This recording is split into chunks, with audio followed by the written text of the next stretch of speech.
Oui, bonjour, moi c'est Thibaut. Donc la ferme d'Aile, on est à Saint-Georges-d'Aile, dans la Manche, à côté de Saint-Lô. Et donc en termes de terrain, on est sur 6 hectares et demi, qui était une prairie permanente, quoi. Je suis remonté depuis les photos aériennes des années 50. Et donc sur cette prairie, on a pris un petit hectare, je pense, pour faire du maraîchage, le reste étant toujours en prairie. Tout est entouré d'une ancienne haie, donc il y a 1 kilomètre et quelques pour faire la périphérie. Et ouais, en gros voilà, on est assez bien exposé, on est vraiment sur un point haut ici. Les Allemands pendant la guerre avaient d'ailleurs mis un poste d'observation là. Et en fait, voilà, l'avantage c'est qu'on a une très belle vue, le cadre est assez sympa. On a aussi quelque chose qui est bien exposé parce qu'on a une pente plutôt vers le sud de 3-4% qui n'est pas non plus trop importante. On a un sol limon argileux, donc il peut être un peu lourd, mais d'un autre côté qui draine bien aussi. Donc ça c'est l'avantage. L'inconvénient c'est que on se prend des vents d'ouest dominants très forts. Et pareil, et d'où l'intérêt aussi d'essayer de travailler là-dessus avec les arbres. Okay. Ah oui, et en historique, donc je me suis installé en... Alors on est arrivé ici en 2021, première récolte mi-fin 2022, voilà. Mes premières saisons complètes 2023, 2024, donc c'est assez récent. Et avant j'étais pas maraîcher, j'ai pas eu d'expérience en maraîchage, j'ai pas travaillé chez un maraîcher ou autre, j'étais dans la santé, dans l'apnée du sommeil. Mais encore avant, j'ai eu un diplôme d'agronomie, d'ingénieur agronome en eau et forêt. Le maraîchage sol vivant, c'est un truc qui me parlait bien, dans l'idée d'être efficace en termes de travail, de laisser les vers de terre faire, l'écologie, etc. Évidemment, on est en agriculture biologique ici, mais on peut être en agriculture biologique et faire du labour profond, araser toutes ces haies, combler toutes ces mares. Pas de problème. Et donc l'idée c'était de dire finalement la philosophie c'est quand même l'agroécologie, etc. Et de faire vivre, de s'appuyer sur la biodiversité du sol et les vers de terre, etc. C'est un truc qui fait sens. Alors, et après moi j'ai une autre contrainte entre guillemets, c'est que j'ai pas envie d'utiliser plus que ça du compost. Voilà, par les retours que j'ai eu d'autres maraîchers qui disaient ouais plastique c'est quand même pas super et voilà, et ça me fait un peu peur parce que je me dis le plastique qu'on voit, ça veut dire qu'il y en a une partie qu'on voit pas. Dépolluer un sol en plastique, on sait pas trop faire, une fois qu'il est dedans, il est dedans. Quand j'entendais les quantités, quoi, voilà, on met 5 cm, on met X tonnes tous les ans, année après année, c'est pas chouette. Voilà. Et d'un autre côté, quand on veut faire des carottes, il faut quand même 1 litre de semences. Et du coup, moi, j'ai 2 ans de recul, hein, donc c'est assez peu pour faire tous ces tests, etc. Mais il y a un peu de travail du sol avec un rotovator qui est réglé à quelques centimètres. Et qui fait partie des outils du truc. En me disant, mais c'est une formation que... Enfin, j'ai aussi suivi la formation MSV, longue, et je me souviens qu'il disait, les premières années aussi, elles sont là pour vous faire aussi votre expérience par rapport à votre contexte, etc. etc. Et donc voilà, je ne m'interdis pas de recourir à un petit travail du sol. J'ai aussi utilisé un décompacteur, une seule dent qui décompacte un peu en profondeur.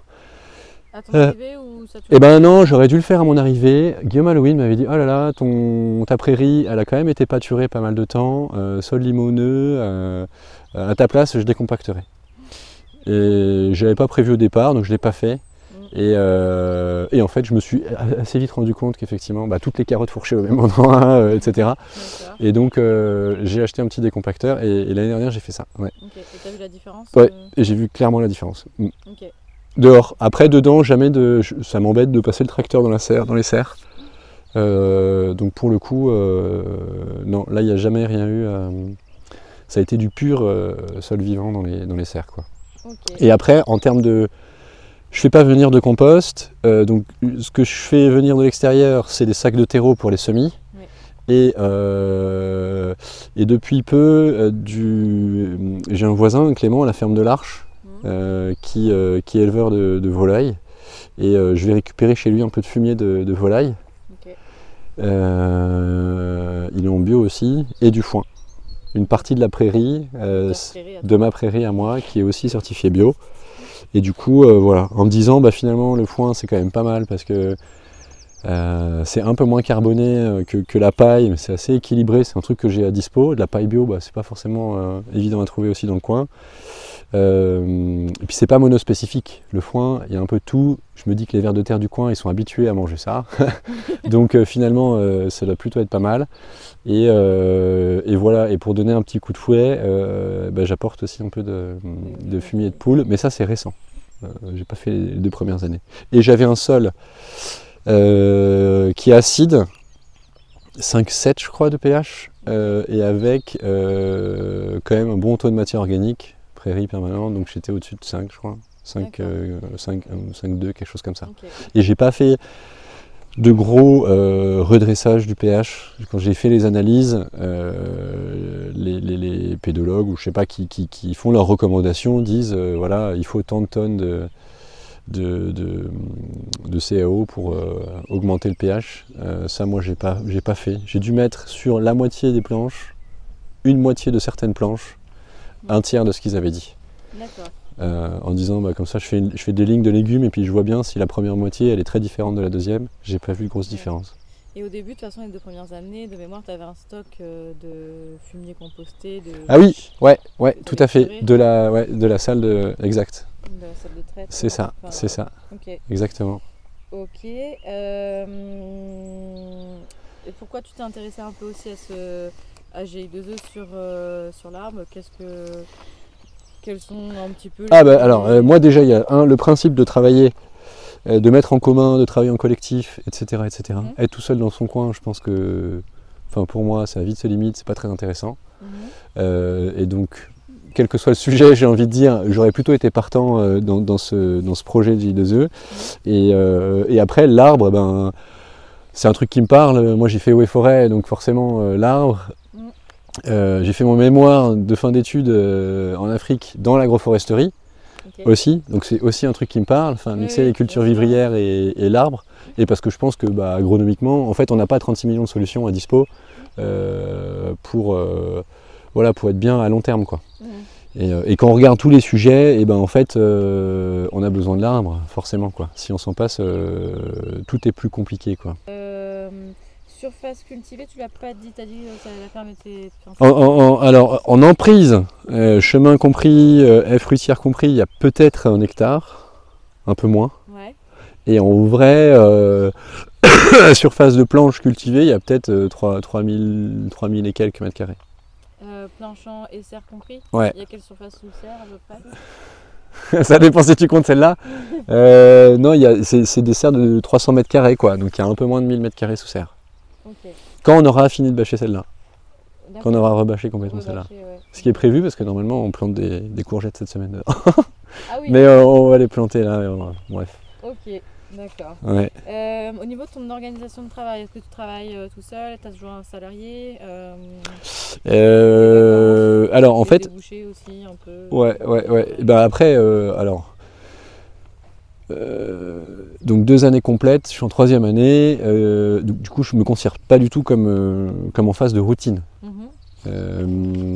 La première année, en fait, tout de suite, j'ai rencontré Nicolas, qui était un ancien instit, qui avait fait un BPREA en maraîchage, et qui cherchait aussi à s'associer. Et moi, c'est un truc que je me verrais bien m'associer à long terme. Parce que avant dans la santé, j'étais dirigeant aussi d'entreprise, le salariat, etc. Je trouve que c'est bien, mais c'est à ses limites. Et donc la première année, on était à 2, lui était à plus ou moins à mi-temps. Ensuite la 2e année, finalement ça s'est pas fait pour plein de raisons. Et donc la 2e année, je l'ai fait vraiment tout seul, parce que je voulais être tout seul. Je pense que c'est bien aussi voilà, de ne pas être parasité ou par les idées d'autres, qui en plus il avait plus d'expérience que moi, enfin bref, c'était un peu voilà. Et après en fin d'année dernière, donc en novembre 2023, j'ai embauché Renaud, qui n'était pas maraîcher non plus, il ne connaissait rien en maraîchage, il était dans l'industrie agroalimentaire, à l'usine quoi, agroalimentaire, parce que c'était le département de la Manche qui m'avait sollicité, parce qu'ils ont un programme un peu d'aide au retour à l'emploi pour les gens qui ont décroché un peu depuis quelques années, et avec des subventions. Okay. Parce que pour moi, d'embaucher, c'était pas du tout d'actualité. Mais le fait d'avoir quand même une aide financière, je me suis dit allez, on y va. Et du coup, je l'ai embauché. Et là, je l'ai mis en CDI au bout d'un an, quoi. Et j'ai embauché aussi un autre salarié. Donc Renaud, il est à combien de... Il est à 20 heures par semaine. 20 heures par semaine. Et en fait, avec le nouveau qui est arrivé, qui est le petit frère de ma femme, il est à 15 heures, lui. Et l'idée, c'est qu'à deux, ils font un 35 heures. Okay. Et en disant, c'est le cas aujourd'hui, mais demain, du coup, on peut augmenter aussi un petit peu. Et au final, c'était pas non plus calculé, mais je trouve que d'avoir demi-temps, finalement, ça a pas mal d'avantages par rapport à un plein temps. Bah déjà, si tu as un arrêt de travail ou quelque chose... Exactement, ouais, c'est ça, exactement. Ça te laisse de la flexibilité. Ça te laisse de la flexibilité, mine de rien, là, c'est le matin. Ils viennent le matin, donc on est 3. Ouais. Donc à 3, il y a pas mal de trucs qu'on peut faire mieux qu'à 2, enfin plus vite. Ouais. Effectivement, pour des roulements, sur des congés ou des choses comme ça, c'est quand même pas mal. Et puis en pilotage, en fait, si tu dis, ok, en haute saison, on va devoir travailler un peu plus, d'augmenter eux un peu plus, c'est plus facile que d'amener quelqu'un à faire 60 heures par semaine et cramer de toute façon au bout d'un moment, voilà. Et donc il y a ça. Et puis aussi le fait qu'ils soient à mi-temps, quand ils sont là, ils sont vraiment là, quoi. Parce que l'après-midi, c'est temps libre et du coup, je pense qu'aussi en termes d'efficacité sur les heures présentes, on s'y retrouve largement. Okay. Donc voilà. D'accord. Oui, vacances, horaires, pas. Ouais. Toi, c'est quoi à peu près vos horaires tous? Toi, ta charge de travail et puis... Moi, c'est difficile de compter. Franchement, c'est difficile de compter. Eux, voilà, c'est 20h, 15h, point, annualisé. Ouais. Donc voilà, ils viennent, c'est 9h à 13h quoi, en général. Okay. C'est des matinées comme ça. Et puis moi je pense que ça varie aussi en fonction de la saison, mais en fait il y a quand même beaucoup de trucs à faire tout le temps. Donc je pense que non, c'est quand même nettement plus que ça, quoi. Sachant que je suis impliqué aussi, il y a la ferme, mais s'il y avait juste le maraîchage et les débouchés, je pense que je travaillerais moins, mais là on a monté une association avec des producteurs et des citoyens pour développer plein de trucs sur une alimentation plus durable, avec une boutique de producteurs, avec des livraisons de paniers, avec de la restoco, et il se trouve que je suis le président de cet asso, et du coup ça me sollicite quand même beaucoup. Mais je saurais pas dire comme ça. Sur la ferme, avec le magasin de producteurs aussi. Je sais pas, peut-être beaucoup plus que 35 heures. Ça c'est sûr. 60-70. Ouais, peut-être un truc comme ça. Oui. Mais après, t'as le matin, hop, tu te lèves, hop, je mets devant l'ordi, et c'est une heure et demie pris comme ça. Mais après, je vais quand même chercher souvent mes filles à l'école. On a quand même. Oui. C'est pas du tout la même fatigue que quand tu es derrière ton bureau ou en rendez-vous avec des machins. C'est pas tout à fait la même chose, quoi. Okay. Donc je pense pas que 50 ou 60 heures aujourd'hui dans ce que je fais soit équivalente à 50 ou 60 heures dans un boulot plus lambda, quoi. Okay. En tout cas, ça passe. D'accord. Ouais. J'ai peut-être des cernes, mais non, mais j'ai pas forcément très bien. Ouais. Et donc vacances à peu près, combien de semaines t'arrives à te dégager?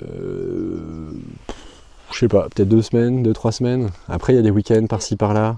D'accord. Et puis là l'objectif aussi d'être à 3, c'est que c'est beaucoup là, ça. Actuellement tu travailles le week-end aussi? Un peu, un peu. Mais un peu, parce que c'est plus des trucs administratifs. Un peu, ouais. D'accord. Et tes débouchés, c'est quoi là actuellement? C'est que du circuit court, et du coup c'est la boutique de producteurs au Moulin Litry, qui est à 15 minutes là d'ici. D'accord, ok, ouais. Où ça c'était on avait des permanences 3 fois par semaine, là on est passé à 5 jours sur 7. Ok.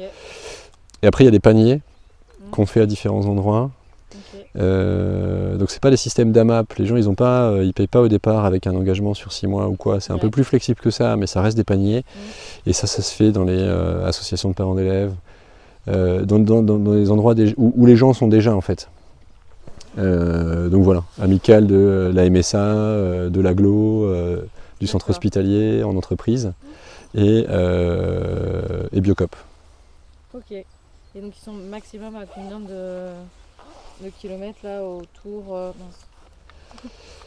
Au maximum, c'est moins. Au maximum, le plus loin, ça va être 18 minutes quoi, de voiture. Oui, donc l'idée c'était d'avoir un peu comme Fortier, d'avoir des blocs par famille, un peu de légumes, des jardins quoi, qui tournent et qu'entre chaque jardin, on ait des haies fruitières. Sachant que les jardins, de part et d'autre de ce système-là, donc c'est des cultures en bande, quoi, si tu veux, en allée, quoi, agroforesterie, et de part et d'autre, on est encadré par des haies bocagères qu'on a plantées aussi. Voilà. Donc, entre 2 haies bocagères de chaque côté, on doit avoir à peu près 100 mètres, 80-100 mètres. Et ensuite, donc, entre la haie bocagère et la première haie fruitière, voilà, on va avoir 25-30 mètres à peu près. Et puis ensuite, on a une largeur de légumes et la seconde haie fruitière. Et on en a une troisième. Et après, on retombe sur une haie bocagère. Et évidemment, elles sont perpendiculaires au vent dominant. Du coup, c'est bien parce que ça nous amène plus ou moins aussi nord-sud. Enfin voilà. Et entre 2 haies fruitières, on va avoir à peu près 21-22 mètres. Sachant que mon idée au départ c'était au milieu d'avoir 15 mètres de légumes, ce qui laisse 2-3 mètres de chaque côté des arbres fruitiers pour la circulation et voilà. Après là il se trouve que comme ils sont encore petits, finalement on peut s'approcher beaucoup plus et puis on verra dans le temps à s'écarter un petit peu plus des arbres fruitiers. Voilà. Après, avoir des jardins moins proches, c'est-à-dire que tes jardins, tu enlèverais de la surface cultivée. Oui, c'est ça. C'est-à-dire que 15 mètres, ça veut dire que tu enlèves 2,50 m de chaque côté. Okay. Donc voilà, là on n'y est peut-être pas tout à fait, là-bas on n'y est pas du tout. Enfin, ça dépend des endroits, mais on a grignoté un petit peu. Mais dans mon idée, c'était. De jardin, tu vas la récupérer sur d'autres jardins que tu vas ouvrir. Voilà, dans le temps, exactement. Okay. Ouais, c'est ça. Okay. En continuant peut-être à planter un petit peu. Après, du coup, on a quand même des mélanges. Hein. Donc il y a différentes espèces. Il y a des pommiers, des poiriers, des pruniers, des nachis, des kakis, figues, pêches, abricots. Grosso modo, il y a ça. Avec, par ordre d'importance, ce qui se consomme le plus, donc pommes, poires, prunes, en plus important. Et en faisant attention à ce que, à part les pommiers, où en fait, parce qu'une haie qui fait à peu près 100 mètres de long, en fait c'est 3 tronçons de 30 mètres. Okay. Donc il y a une distance. Alors c'est des arbres pardon, qu'on a plantés, du coup c'était 2022 en arrivant, qui viennent. Ouais, il y avait un mix, il y avait un mélange selon les espèces, mais c'était pas des Sions. D'accord. Ils avaient quand même au moins toujours 2 ans, ça venait de la pépinière L'Écuyer, voilà, qui était de bons conseils aussi. Il avait les porte-greffes aussi bien pour les pommiers, je voulais un truc un peu intermédiaire, pas des bastiges, pas des trop tiges, et voilà, et puis pour moi ça simplifie un peu les choses. Là, c'est globalement quand même beaucoup de moyennes tiges, t'as un peu de bastiges finalement. Oui. Ok. Ouais. Oui, ouais, c'est ça. Après, il y a en fonction des espèces, il y a entre 4 et 6 mètres sur la ligne d'écart entre les plants. Donc ça reste aussi quand même assez espacé, quoi. Et ces 4 à 6 mètres sur la ligne sont pas identiques sur la haie d'à côté. C'est-à-dire que il y a des croisements, quoi, si tu veux. C'est-à-dire C'est-à-dire qu'en fait, quand tu vas te mettre ici Ouais. et que tu as dans l'enfilade les 3 haies qui sont comme ça, Ah, et ben oui. tu vas pas avoir un truc parfaitement aligné, tu vas avoir Oui, des oui, décalages. c'est en quinconce un peu. Exactement, ouais, Ok. c'est ça. Oui, Parce tu que vois, dans certaines haies, il y a 3 visuellement, pommiers, dans d'autres, il y en a 2, et c'est Ok. plutôt autour des 2 pommiers qu'on a mis les écarts de 6 mètres. Mhm, Donc visuellement, ça casse un petit peu parce qu'on est quand même assez rectiligne. mhm. Et puis pareil, bah, ça évite des couloirs aussi où il n'y a rien Ouais. pendant 150 mètres. Ok. Et donc il y avait ça. Après, il y a un peu des familles. Donc voilà, on sait que là-bas, ça va être pommier, prunier, pommier, prunier.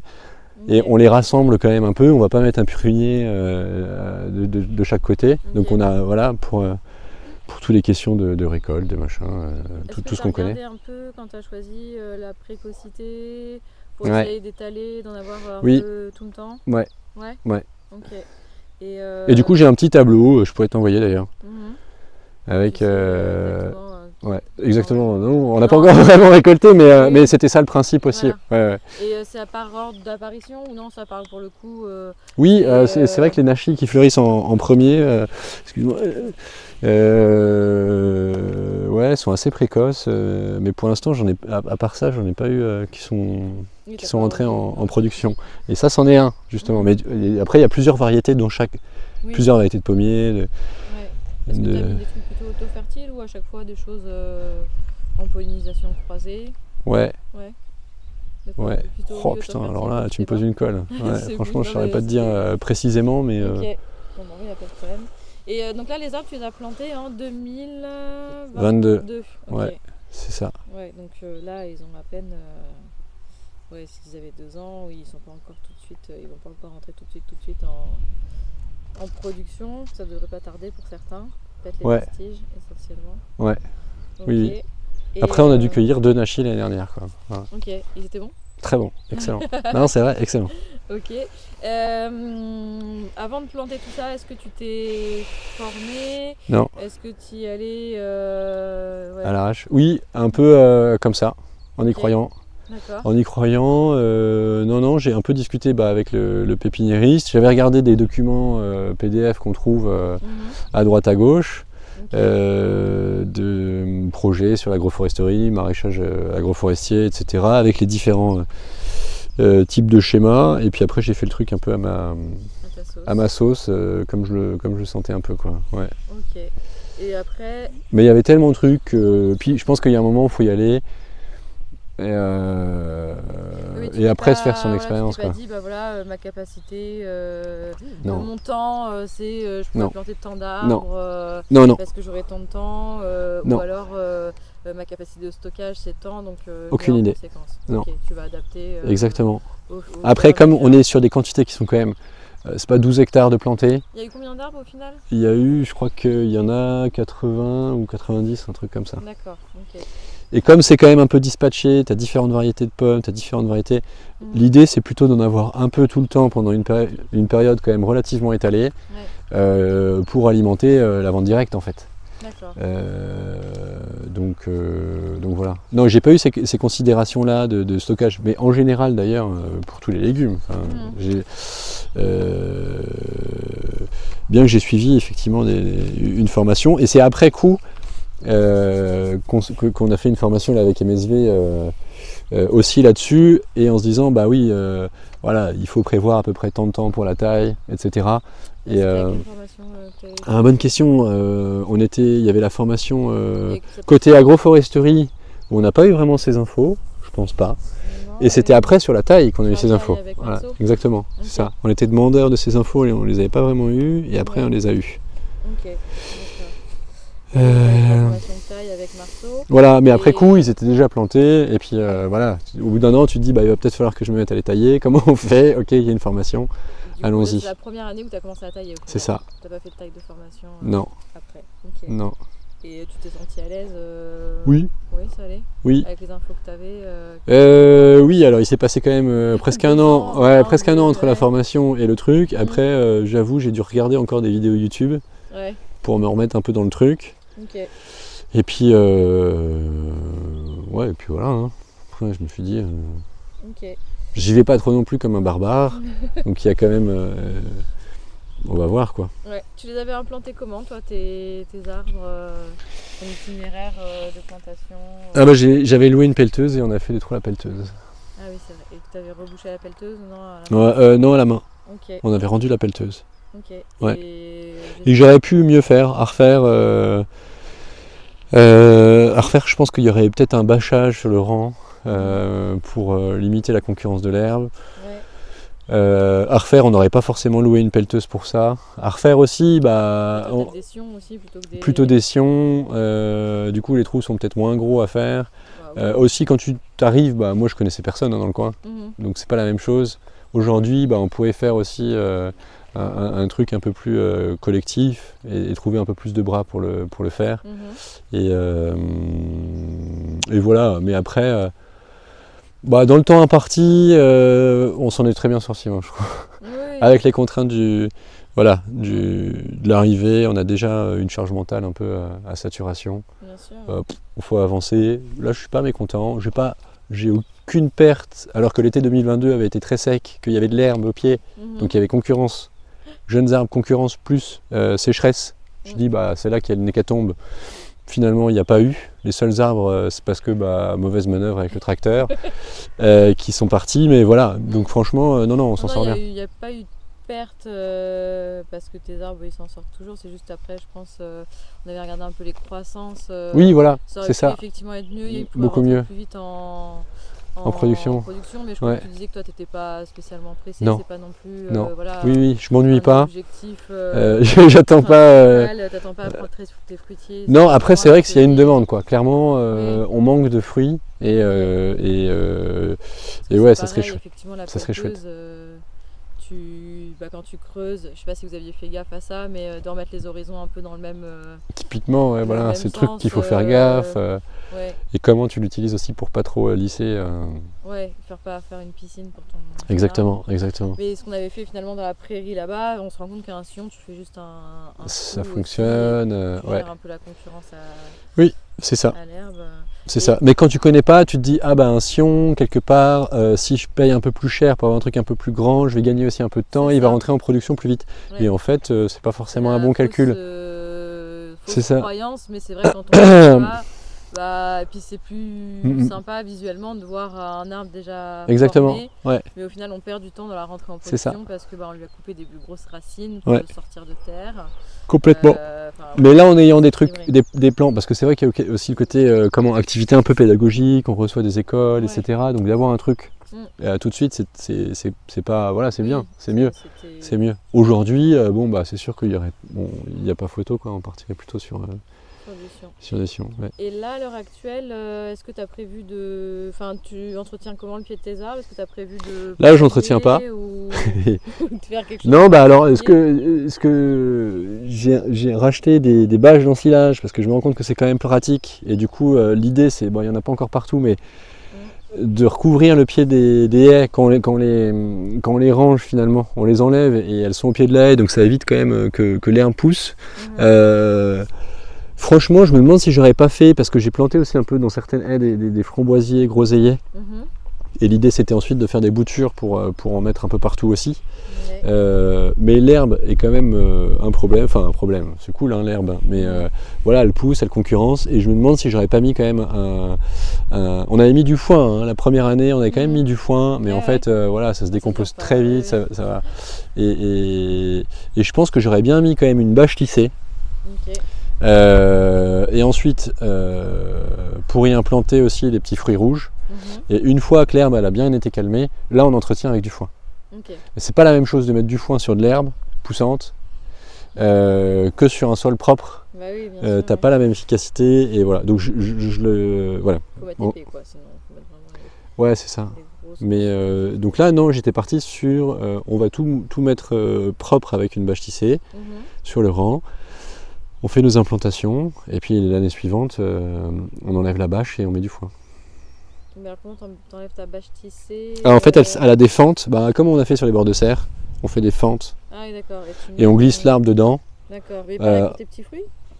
Eh ben oui, pourquoi pas, ouais. Okay. Ouais. Après, sur un an, ton petit fruit, ta bouture, elle est pas non plus, elle est pas énorme, donc elle passe dans le trou, quoi. Ça fait beaucoup de fentes. Elle passe dans le trou, à mon avis. Ok. Mm. Et est-ce que... Alors, je sais pas si tu avais cette information. C'est que les petits fruits, nous on a fait la petite formation avec Mathias et il disait que en gros, que ce soit les petits fruits ou les fruits classiques d'ailleurs, on dit toujours bah tu vois ce que je ramasse pas ce sera la part pour les oiseaux, pour tout ça.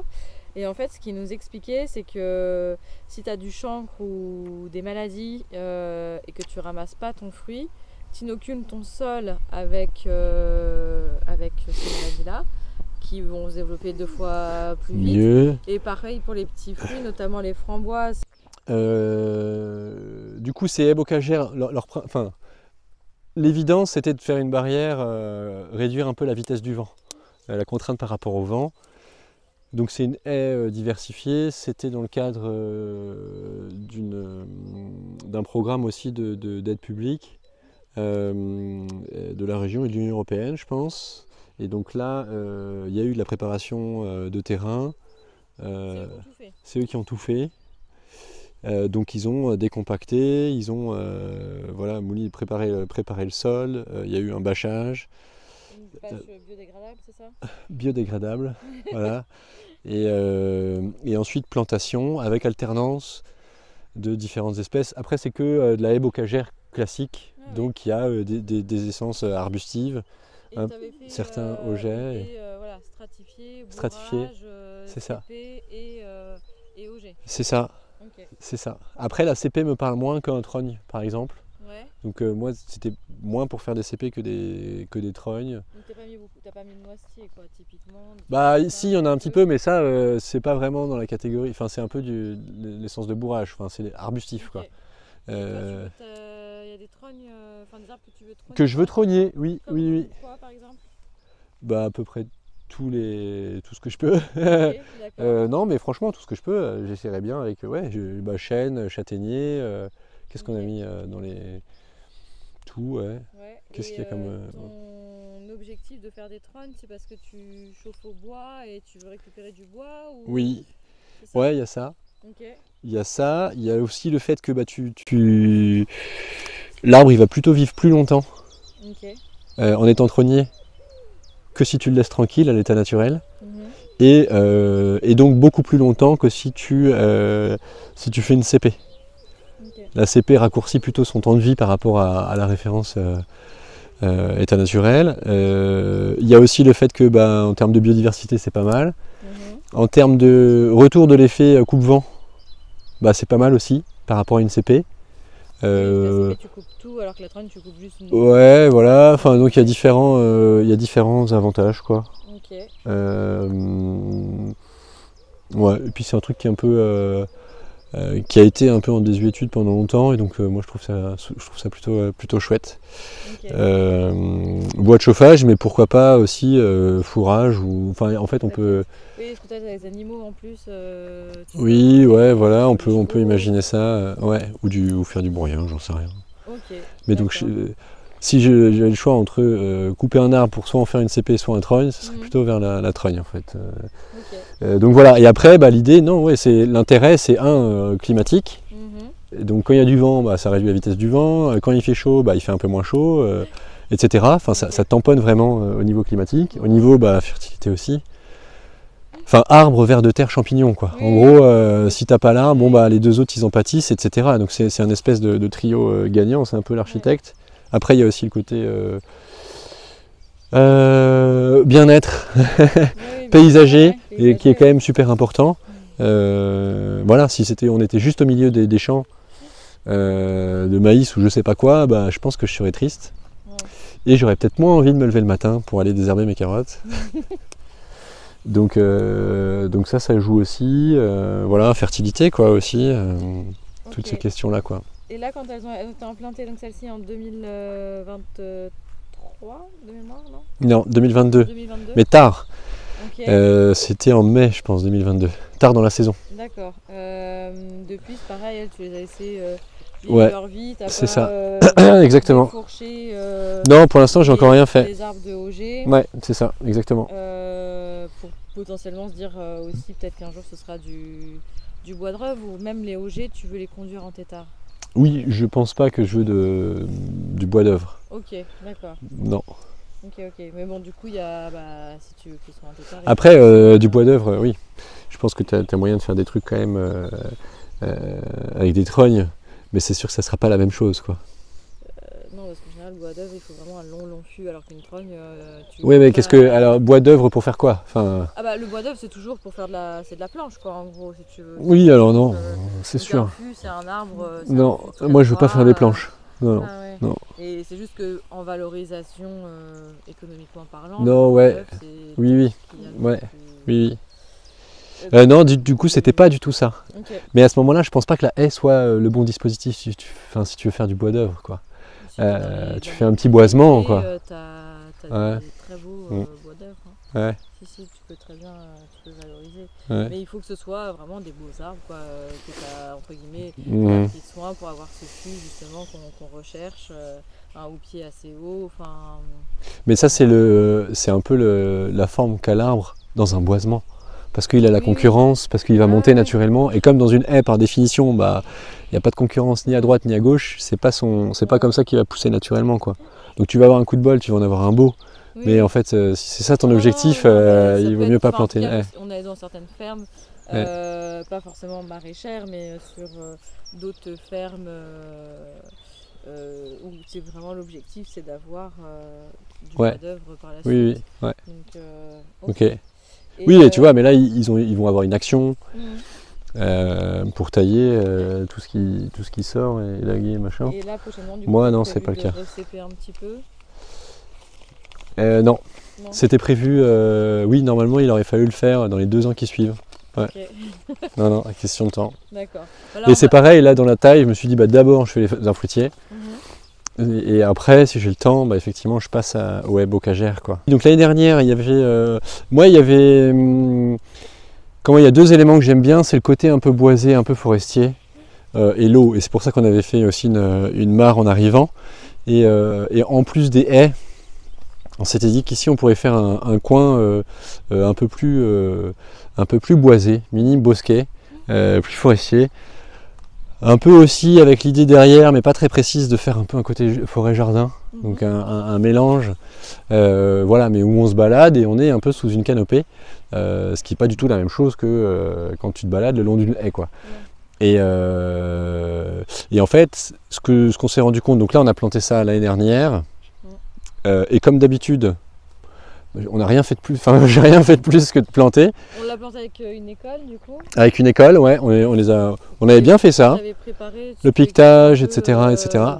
Ouais. Comment s'était passé un peu et on avait fait les trous, on avait fait le piquetage, j'avais fait un plan au départ, ensuite on avait matérialisé un peu ça avec des bambous, et puis après on avait fait les trous, on avait... Les écoles avaient fait les trous. Les écoles avaient fait les trous, je pense que j'avais quand même... Il n'y avait pas de trous de fait avant. Ah non, mais moi j'en avais fait avec l'école. Oh, on était tous là à mettre la main à la pâte, quoi. Oui, non, mais les trous, non, c'était le but, parce que si t'as juste à mettre l'arbre, tu dis, écoute... Ouais, c'est ça. Préparé avec une dalle en géochambre. Oui, il y avait les dalles à chaque endroit, tout était piqueté, en fait, on enlevait la dalle, et... avec les essences qu'on devait mettre. Exactement, c'est ça. On faisait le trou, on plantait, on arrosait, on pralinait, et ensuite on mettait la protection. Voilà, donc jusqu'ici tout allait bien. Après, dans la saison, j'ai un voisin qui de temps en temps manque toujours un peu d'espace pour faire pâturer ses vaches. Et il m'avait dit, là, ça serait bien pour les nettoyer, etc. Et je lui ai dit, ouais, mais il y a mes arbres. Et oui, mais t'inquiète pas, ça va pas...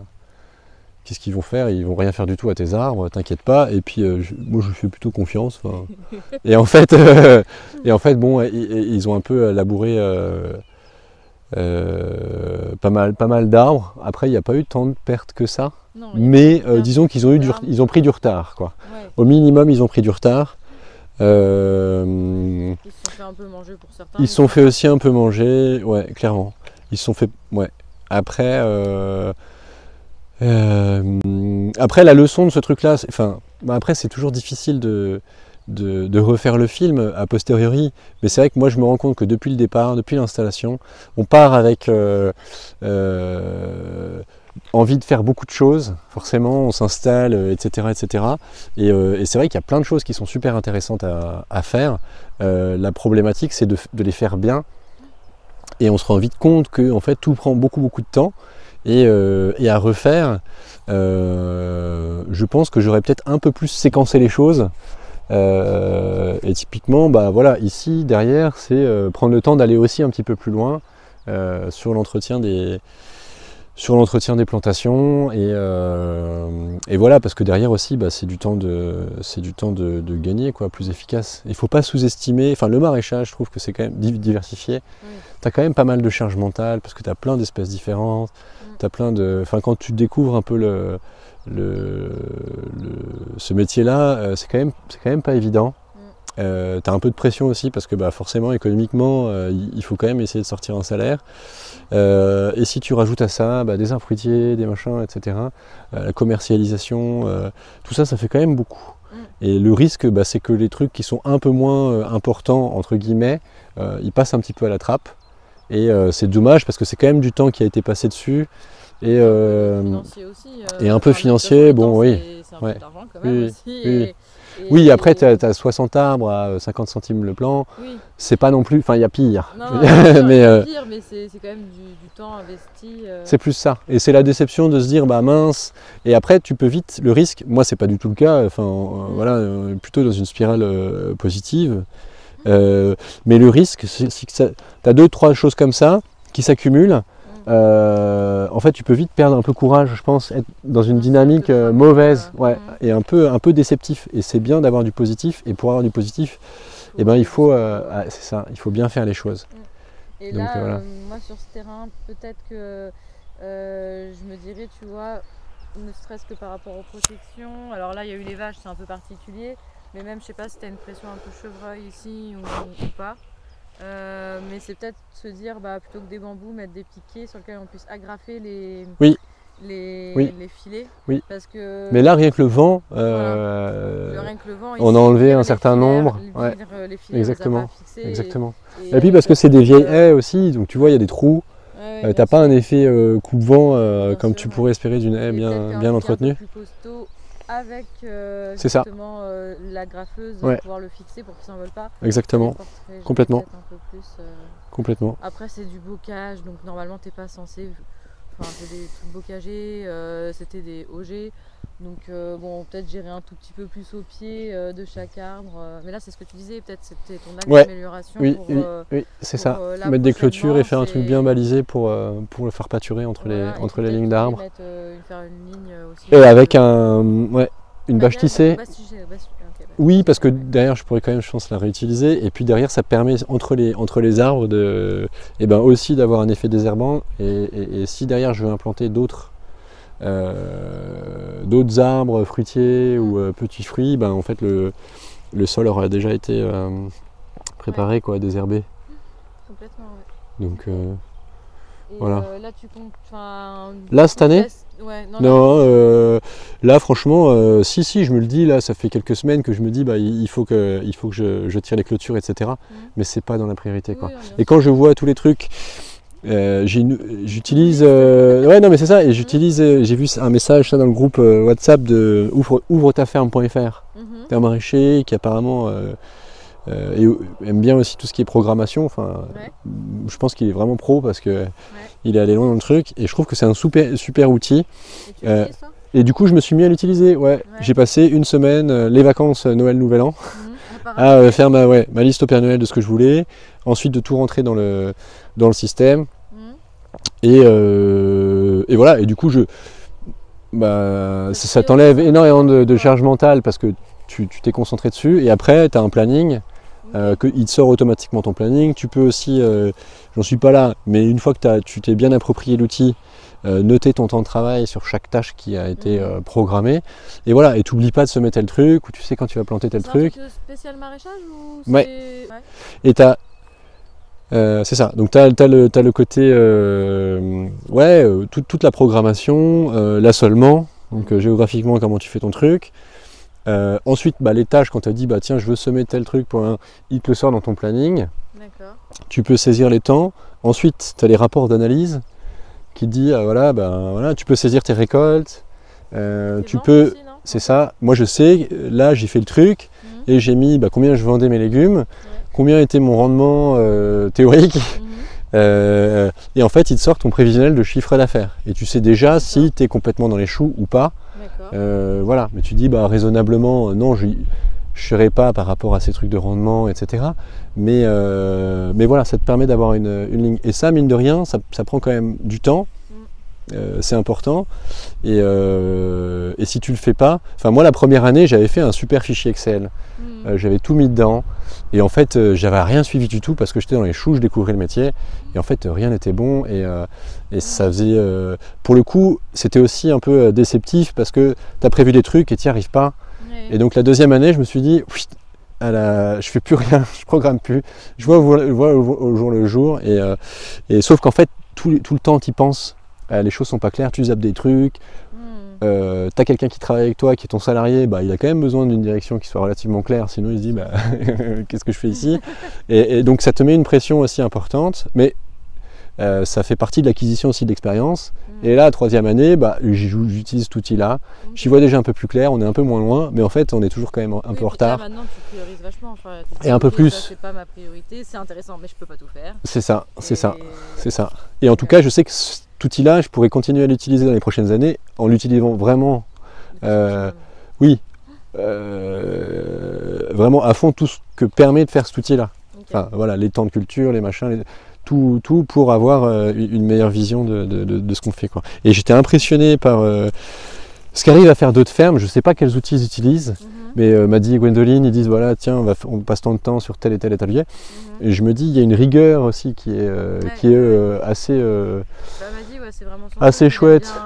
Et je pense que c'est la force aussi de la ferme, c'est que si c'est pas quelque chose qui va forcément, qui va rien rapporter, ils vont pas forcément y aller, même si ils ont très envie parce que c'est chouette et que comme tu dis, on a envie d'aller vers plein de beaux trucs, mais à un moment il faut vivre aussi.